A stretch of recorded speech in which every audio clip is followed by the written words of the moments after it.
الرحیم۔ واقعات پڑھیے اور عبرت لیجیے۔ سبق نمبر 116۔ ابراہیم بن ادہم رحمۃ اللہ علیہ کے ہاتھ پر ایک گنہگار کی توبہ۔ ایک شخص حضرت ابراہیم بن ادہم رحمۃ اللہ علیہ کے پاس آیا اور عرض کیا کہ حضرت، میں گناہوں سے بچنا چاہتا ہوں مگر بچ نہیں پاتا، کیا کروں؟ کوئی ایسی بات ارشاد فرمائیے کہ میرے گناہوں کو روکنے والی ہو۔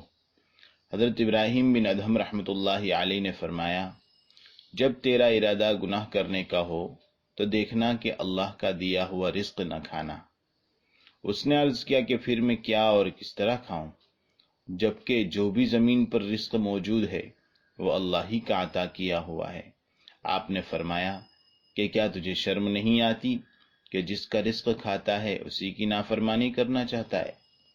پھر حضرت ابراہیم رحمۃ اللہ علیہ نے فرمایا کہ اگر تو گناہ کرنا ہی چاہتا ہے تو ایسا کر کہ اللہ کی زمین سے باہر چلا جا اور وہاں گناہ کر لے۔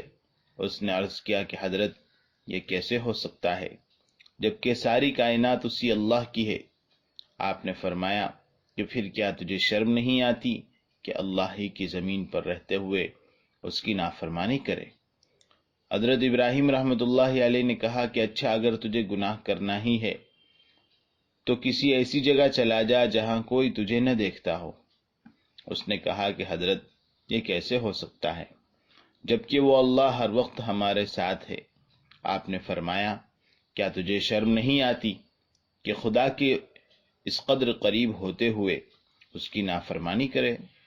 پھر فرمایا، اگر تو گناہ کرنا ہی چاہتا ہے تو جب حضرت اسرائیل علیہ السلام روح قبض کرنے آئیں تو ان سے کہہ دینا کہ مجھے توبہ کرنے تک ذرا مہلت دیں۔ اس نے کہا، یہ کیسے ہو سکتا ہے؟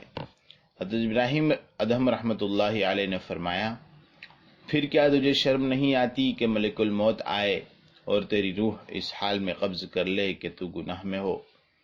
پھر فرمایا کہ اگر تو گناہ کرنے کا ارادہ رکھتا ہے تو ایسا کر کہ جب جہنم کے فرشتے زبانیاں قیامت کے روز تجھے پکڑ کر جہنم میں لے جانا چاہیں تو ان سے یہ کہہ دینا کہ میں تمہارے ساتھ نہیں آؤں گا۔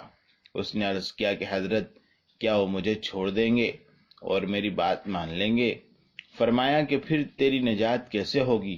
کہنے لگا کہ اے ابراہیم، یہ نصیحت کافی ہے، میں توبہ کرتا ہوں اور عہد کرتا ہوں کہ کبھی گناہ نہیں کروں گا۔